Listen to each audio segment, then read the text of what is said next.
Alors, juste pour, je ne vais pas être trop long, hein, je suis à la fois très intéressé par tout ce que vous avez dit et un peu gêné. Gêné, pas parce que ça me gênerait qu'on parle de racialisation, etc., mais je pense que les deux derniers intervenants ont tendance à faire une lecture un peu trop systématique et qui elle-même peut heurter. Je donne deux exemples, en essayant de ne pas être trop long, sur la question des juifs, l'antisémitisme, l'antijudaïsme. Je suis désolé, mais au XIXe siècle, ce n'est pas le XIXe siècle et l'antisémitisme qui produit le passage de la catégorie religion juive à la notion d'une nation juive. Ça se fait sur des siècles, dans des configurations complexes qui sont analysées différemment tout autour de la Méditerranée et ailleurs. C'est complexe, je ne suis pas spécialiste de ça, mais en tout cas, il est évident que la lecture que vous faites est beaucoup trop simple et fausse. Voilà. Là, je suis catégorique là-dessus. Je pourrais vous en donner plein d'exemples si vous voulez, mais bon. La deuxième chose, sur ce que vient de donner la dernière intervenante, sur ce que vous avez dit deux choses qui me semblent contradictoires.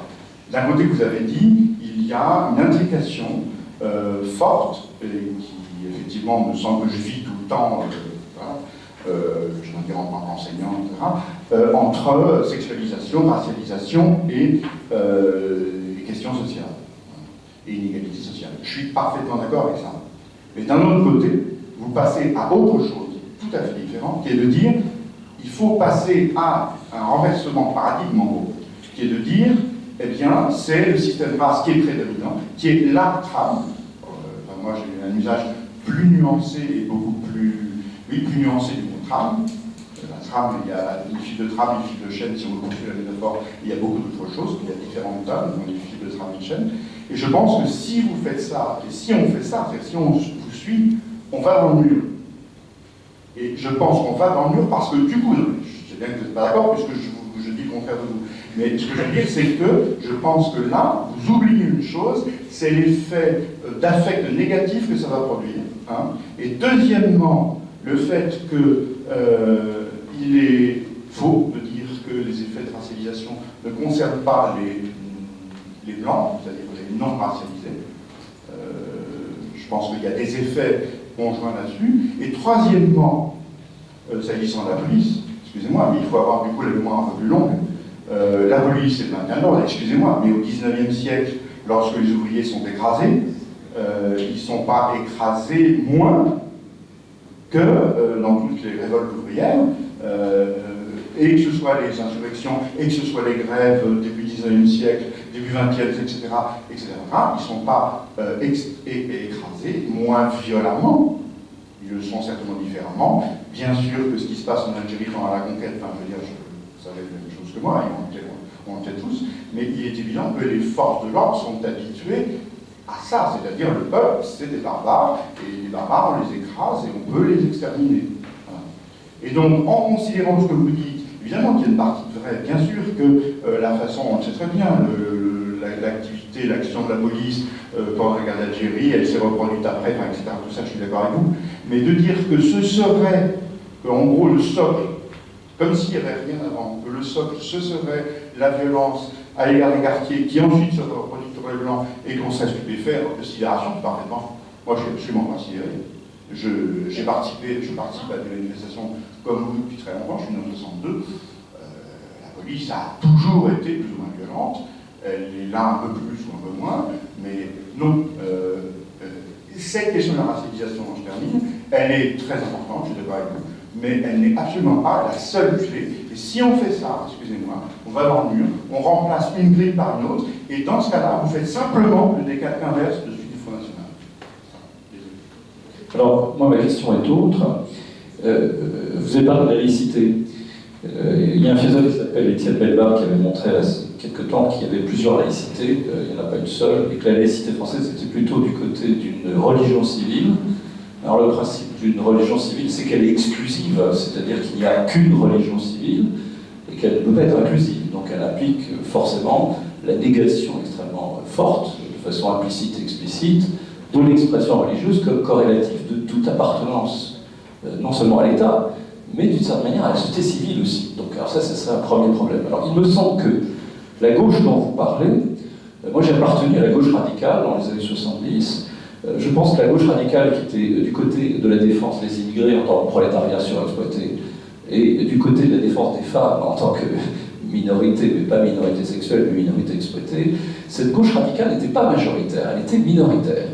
Et la vraie gauche française, c'est-à-dire majoritaire, c'est l'organisation institutionnelle, malgré l'aspect, disons, apparemment libéral sur la question des mœurs et du sociétal aujourd'hui, c'était une gauche qui était républicaine, mais plutôt du côté d'une laïcité exclusive. C'était une gauche qui était plutôt étatiste, jacobine, en ce sens, ce n'est pas une conception nécessairement démocratique de la République, mais une conception éventuellement autoritaire, jacobine, voire bonapartiste du pouvoir républicain. Deuxièmement, elle était plutôt patriarcale. Elle n'était absolument pas favorable nécessairement à la critique de la famille. C'était encore une conception très minoritaire et du patriarcat. Et elle était aussi dans cette laïcité qui implique plus une cohésion autour d'une religion civile, qui peut être d'ailleurs plutôt un peu marxisante. Elle n'est pas nécessairement d'ailleurs une laïcité républicaine comme celle des républicains du début du siècle. Alors je pense que si d'une certaine manière quelque chose a échoué du côté de la gauche, c'est parce que la gauche n'était pas féministe dans sa grande majorité, elle n'était pas favorable aux libertés des peuples dominés par les colonies. Dans les années 60, j'ai lu un très abondant texte récemment qui montre que le Parti communiste français ne prend pas position pour la liberté de l'Algérie, l'indépendance de l'Algérie, mais parce que majoritairement, les ouvriers communistes en France ne sont pas pour l'indépendance de l'Algérie, et ils sont pour la conservation d'une certaine... Ils ne sont pas pour la répression des luttes, mais ils ne sont pas pour l'indépendance de l'Algérie. Et que donc la question coloniale en France n'a pas été vraiment abordée par la gauche dans toute sa radicalité. Elle n'a été abordée que par la gauche radicale, qui a toujours été une fraction minoritaire de la gauche en France, sur ces questions-là. Gauche radicale qui pourrait se retrouver aujourd'hui dans une laïcité justement qui ne serait pas exclusive, mais qui serait une laïcité qui impliquerait l'existence légale et normale des religions et de la religiosité dans la société civile, et qui penserait la forme démocratique, y compris de la laïcité, sous un autre mode que la hantise de l'intégrisme, la hantise du fondamentalisme, ou la hantise qui, effectivement, peut se conjuguer avec la hantise de l'étranger, en sachant que, sur ce point, le discours des libéraux est plus fort, parce que les libéraux internationalisant le marché du travail, ils ont favorisé l'émigration en masse et les conditions de surexploitation du prolétariat immigré, et aujourd'hui, ce prolétariat, il est international. Il vit dans des conditions déplorables, mais ce n'est pas le souci justement de la gauche qui se préoccupe plutôt des populations encore incluses dans le processus de production et pas tellement de celles qui en sont déjà soit exclues, soit vivent dans des conditions de surexploitation pour lesquelles il n'y a pas vraiment de programme politique conséquent pour les supprimer. Moi, ce qui me semble aussi de la part, si on regarde sur les 30 dernières années, on va dire, quand le Front National a commencé à monter, on a entendu à la fois les politiques et beaucoup de chercheurs en sciences sociales, en sciences politiques aussi, dire non, c'est pas possible, non, c'est pas les gens qui votaient communistes qui votent Front National maintenant, c'est pas du tout comme ça que ça se passe. On a des sondages, machin, non, mais c'est pas comme ça que ça se passe. Et je pense que pendant tout un temps, il y a eu une espèce d'alliance objective, je ne sais pas comment dire ça, ou de volonté de se cacher derrière une non-reconnaissance des causes, un petit peu comme vous disiez, pour ne pas regarder la réalité de ce qui bougeait. Et alors effectivement, ça a peut-être à voir avec le fait que la gauche n'était pas si radicale, parce que avec le fait qu'un certain nombre de gens n'avaient pas spécialement intégré de façon complète la décolonisation avec tout ce que ça voulait dire derrière, etc. Mais il me semble qu'on a mis beaucoup de temps à accepter l'idée que quelqu'un qui, alors je ne vais pas dire de gauche, je sais rien, mais qui votait communiste, puisse effectivement voter quelques temps après, Front National va avoir glissé dans ses idées. Et ce qui fait que ces dernières années-là, c'est devenu énorme, en termes de chiffres, en termes de tout ce qu'on veut. Là, on a découvert tout d'un coup que, effectivement, dans les milieux ouvriers, il y avait une majorité, enfin beaucoup d'ouvriers qui votaient ça, à la CGT centrale considérée comme la plus révolutionnaire, et ben, il y avait tout un tas de gens qui votaient elle, etc. Il me semble que là, on a globalement, à la fois chercheurs et politiciens, ça a arrangé les uns ou les autres, je ne sais pas très bien, se sont un peu bouchés les yeux et les oreilles, quoi. Il me semble. Madame, vous avez évoqué, je crois, les mairies qui faisaient le ménage. Vous rappelez, c'est d'ailleurs un terme finalement assez frappant, les mairies qui font le ménage. Vous dites sur les mairies communistes qui ont fait le ménage, pas celles de droite. Moi, j'avoue, je suis un peu sidéré quand ça, je vous cache pas. parce que vous voyez très bien quand vous faites allusion, hein, vous faites allusion à ce qui s'est passé à Vitry en décembre 80, à ce qui s'est passé à Montigny-les-Corneilles, la ville de Robert Hue en 81, que aussi à certaines têtes qu'a pu faire Georges Marchand dans la campagne présidentielle. C'est vrai que je l'ai lu récemment, bon, moi je l'ai lu militant à l'époque, et aujourd'hui je l'ai lu avec un regard beaucoup plus critique, parce qu'il disait qu'il y a beaucoup de chômeurs, on ne peut plus accueillir d'immigrés. Je ne veux pas dire qu'on peut mettre ces gens dehors, hein. C'est-à-dire qu'on ne peut plus en accueillir. C'est quelque chose qui n'a pas d'ailleurs été longtemps la position du PCF, ça a duré quelques mois, ensuite ça n'a pas été repris. Je suis quand même étonné, et ça montre à quel point finalement, comme nous disait Gatsi qui est parti, il faut se méfier peut-être de ces prénotions et c'est pour tout le monde.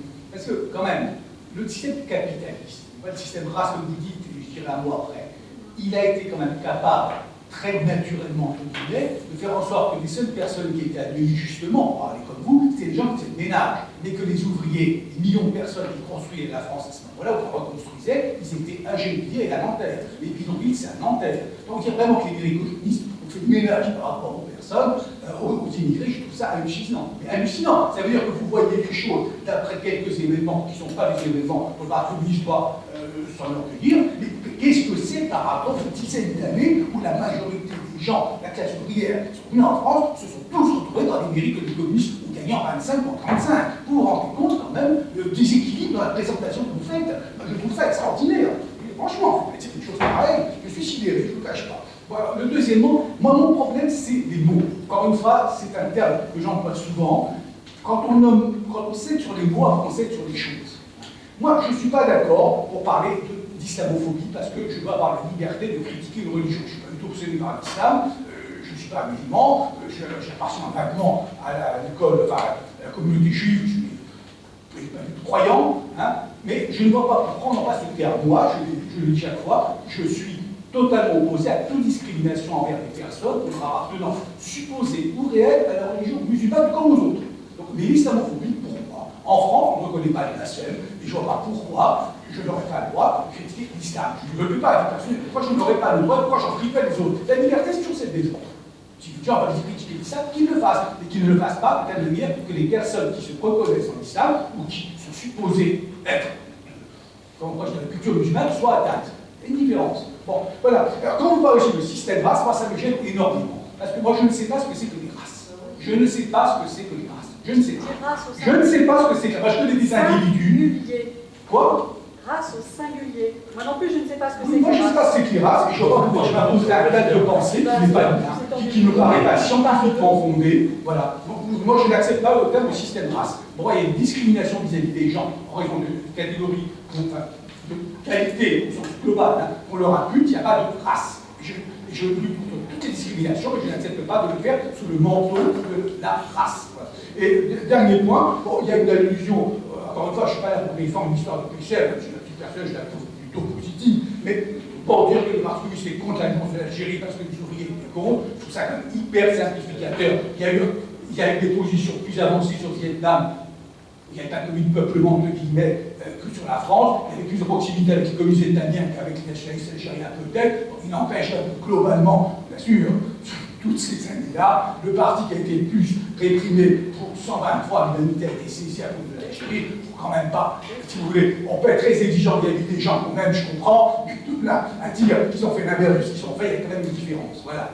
Enfin, la question, mais c'est une même en fait à Jean-Louis Hobsel. J'étais un peu choqué quand il a dit il y a dans le Sud, ou dans le Sud d'éducation, une tendance laïque et une tendance, je n'ai pas compris si elle n'était pas. Alors, la première question, c'est est-ce que le laïque était de l'ironie par rapport aux courants laïques et anticléricaux qui ont lutté ce siècle aussi contre le droit de vote des femmes en expliquant que la laïcité, la lutte anti-religieuse nécessitait que des femmes aussi faibles ne soient pas sous l'emprise de leur confesseur et votent en fonction. Bon, donc, je ne suis pas sûr de ça.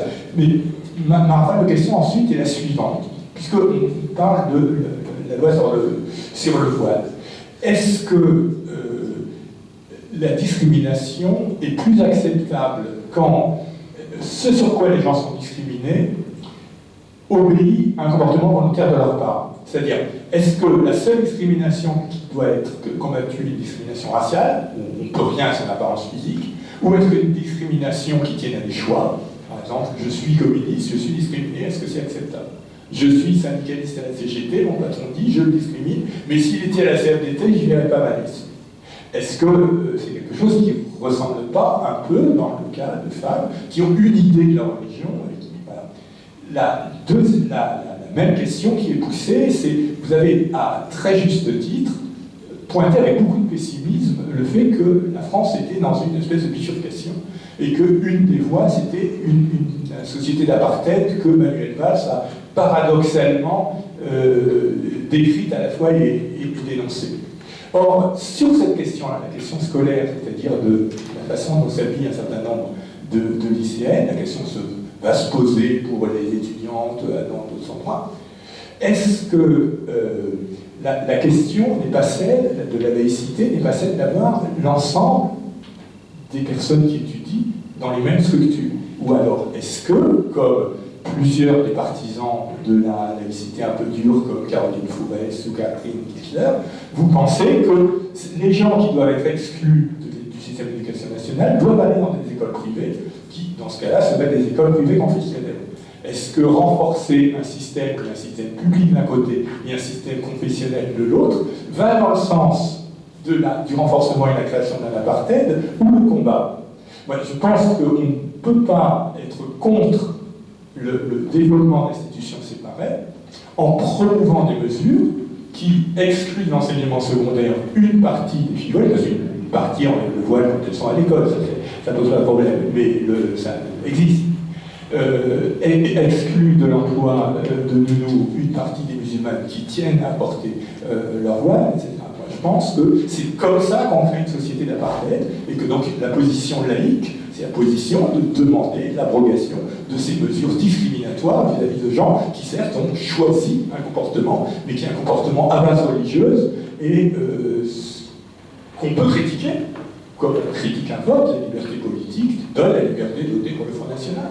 Je me battrai pour que les gens puissent voter Front National, sinon nous sortons d'un système politique démocratique en France. Je pense effectivement que ce sont les, pour répondre à la Cyril, peut-être à mon voisin de l'extrême gauche, enfin, de ce côté-là de la table, je pense que ce sont les organisations post-coloniales, que j'appelle post-coloniales, comme les indigènes de la République, le CRAN, les Indivisibles, la brigade anti-némophobie, mais je pourrais dire le CRIF aussi, pourquoi pas.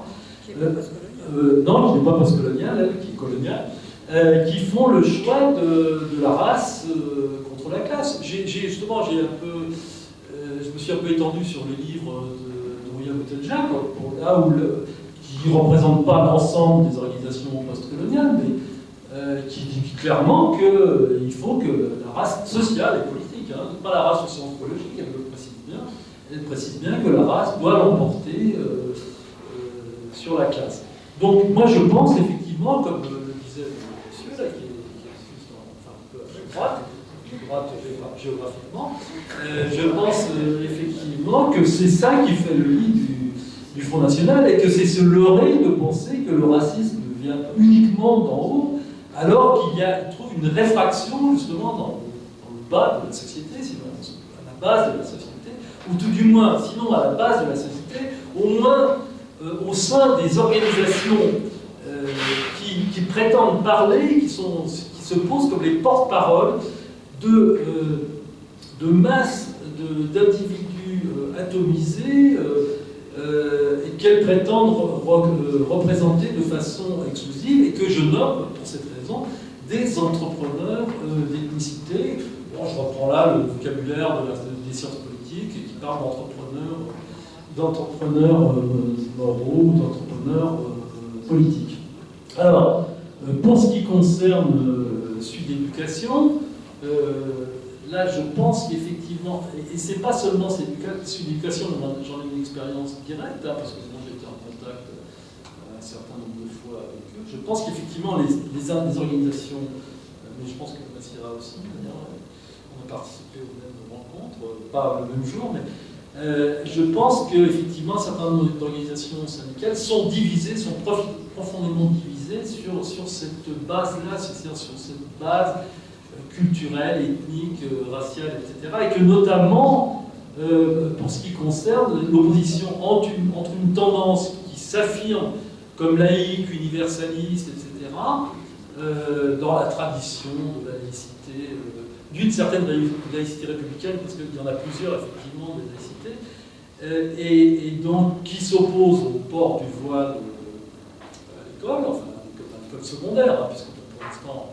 ce n'est pas le cas à l'université, et puis une autre tendance qui réclame l'abrogation de la loi de 2004 sur les signes ostentatoires à l'école.